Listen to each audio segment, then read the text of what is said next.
So students अब आगे बढ़ते हैं और पढ़ते हैं algebraic methods to solve pair of linear equation.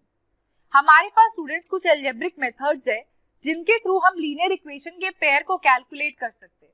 तो सबसे पहला है आपके सामने सब्स्टिट्यूशन मेथड, सेकेंड है आपका एलिमिनेशन मेथड और थर्ड है आपका क्रॉस मल्टीप्लिकेशन मेथड। तो सबसे पहले सब्स्टिट्यूशन मेथड स्टडी करते हैं। यह है आपके सामने question given, 8x plus 5y is equal to 9 और 3x plus 2y is equal to 4। Students जब भी हम सब्स्टिट्यूशन मेथड के क्वेश्चन को सॉल्व करते हैं हम ये देखते हैं कि हमें एक वेरिएबल की वैल्यू को निकाल के उसे किसी गिवन इक्वेशन में पुट करके दूसरे वेरिएबल के टर्म में उसका आंसर कैलकुलेट करना है। अब मैंने यहाँ पे मान लीजिए इक्वेशन ले लिया 3x plus 2y is equal to 4। यहां से 3x की वैल्यू कितनी हो जाएगी 4 माइनस 2y, तो x की वैल्यू कितनी हो गई 4 माइनस 2y बाई 3। अब ये आपका जो पहला इक्वेशन है इसकी वैल्यू आपको किसमें पुट करनी है 8x plus 5y is equal to 9 में। तो पुट करिए 8x plus 5y is equal to 9, 8 into 4 minus 2y by 3 plus 5y is equal to 9। यहां से हो गया 8 4 32 minus 16y plus 15y is equal to 27। Minus y की value कितनी हो जाएगी -5 और यहां से y की वैल्यू आ गई 5। अब आपको y की जब वैल्यू मिल गई यहाँ पे तो किसी भी इक्वेशन में आप y की वैल्यू पुट कर दीजिए। ये हो गया आपका 3x plus 10 is equal to 4।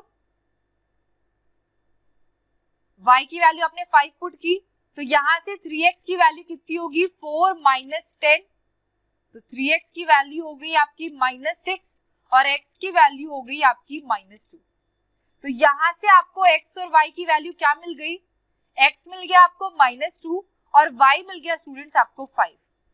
अब आगे बढ़ते ही देखते हैं एक और next question, 2x plus y is equal to 5, 3x minus 2y is equal to 4।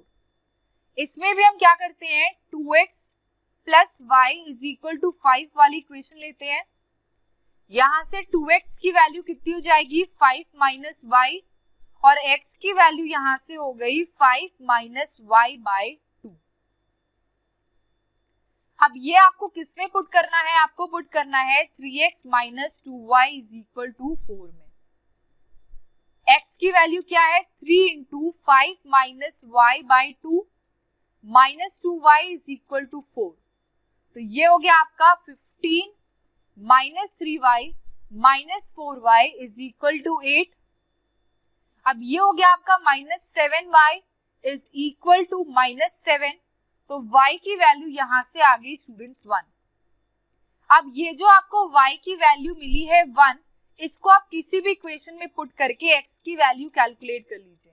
तो 2x plus y is equal to 5, 2x plus 1 is equal to 5, तो 2x की वैल्यू यहां से कितनी हो गई 4 और x की वैल्यू आपके सामने आ गई स्टूडेंट्स 2।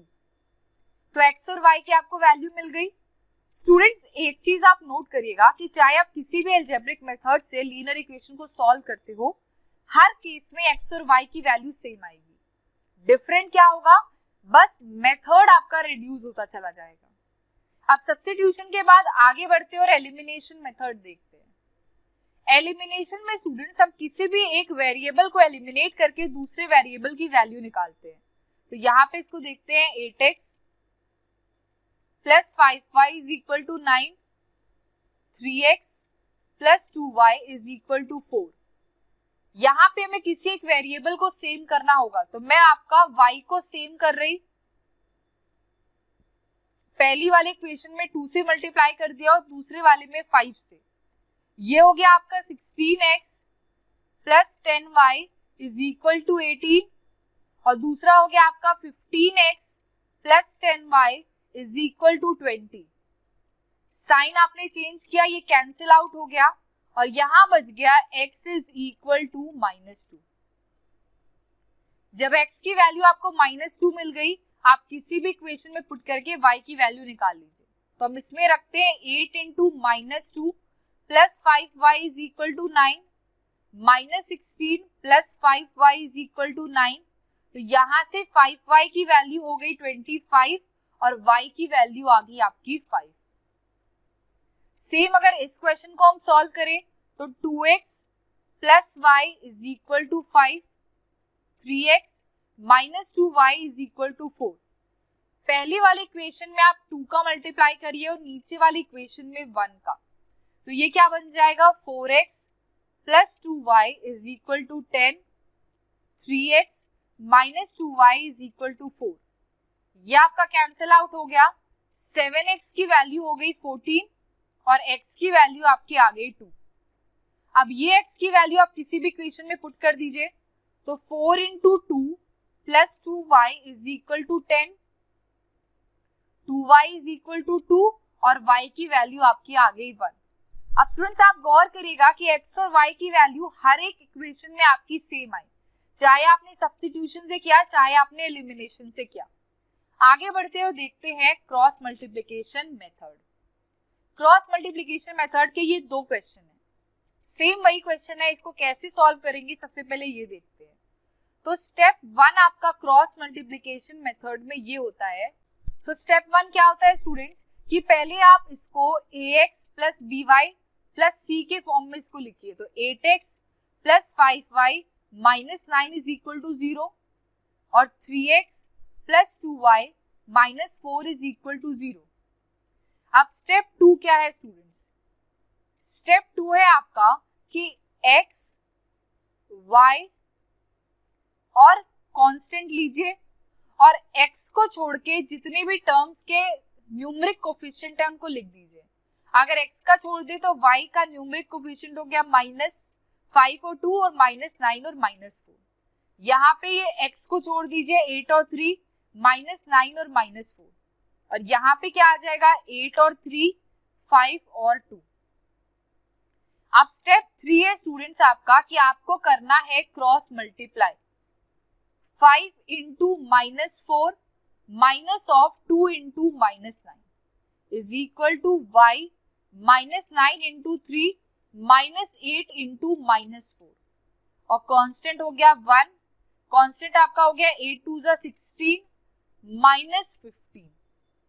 अब यहाँ स्टेप 4 में इन वैल्यूज को लिख लीजिए, x अपॉन -20 प्लस 18 ये हो गया आपका -2 is equal to y by 5 is equal to 1/1। Step 5 में इनकी वैल्यूज कैलकुलेट कर लीजिए, x की वैल्यू कितनी हो जाएगी -2 और y की वैल्यू कितनी हो जाएगी स्टूडेंट्स? y की वैल्यू हो गई आपकी 5। ये है आपका क्रॉस मल्टीप्लिकेशन मेथड। नेक्स्ट देखते हैं क्वेश्चन। सो इस क्वेश्चन में स्टूडेंट्स आपका स्टेप 1 क्या होगा? स्टेप 1 होगा आपका, तो इनको इस फॉर्म में लिखिए 2x plus y minus 5 is equal to 0 और 3x minus 2y minus 4 is equal to 0। अब स्टेप 2 में स्टूडेंट्स आपको x, y और कांस्टेंट लेना है और इनको छोड़ के जो बाकी न्यूमेरिक वैल्यूज बच रही है उनको आपको लिखना है 1 और -2 और यहाँ पे आ गया आपका -5 और -4। अब y को छोड़िए तो 2 और 3 -5 और -4, यहाँ पे आ गया 2 और 3 1 और -2। स्टेप 3 में स्टूडेंट्स आपको करना है cross multiply, x upon -2 into -5 minus of 1 into -4। y के नीचे क्या होगा -4 इंटू 2 -3 इंटू -5 और कांस्टेंट के नीचे हो गया आपका -4 -3। दैट इज ये हो गया आपका कौन सा? ये आपका कांस्टेंट है, कांस्टेंट में आपकी वैल्यूज आ गई। अब स्टेप 4 क्या होगा स्टूडेंट्स? स्टेप 4 आ गया आपका x के नीचे इनको सॉल्व करी तो x by 14 is equal to y by 7 is equal to 1/7। तो स्टेप 5 में आप x y की वैल्यू निकाल सकते हो। x की वैल्यू कितनी हो जाएगी 2 और y की वैल्यू होगी आपकी 1। तो स्टूडेंट्स आपने देखा कि चाहे आप कोई भी अलजेब्रिक मेथड यूज करो, हर केस में आपको x और y के पेयर की वैल्यू सेम मिल रही। अगर क्वेश्चन में ये स्पेसिफाई आ जाता है कि आप इन तीनों में से कोई पर्टिकुलर मेथड यूज करिए तो आपको वही यूज करना होगा, या फिर अगर कोई भी मेथड नहीं दिया है तो आप कोई भी मेथड यूज करके आप आंसर कैलकुलेट कर लोगे। बिल्कुल निश्चिंत रहिए, हर केस में आंसर सेम आता है। Got it? डन।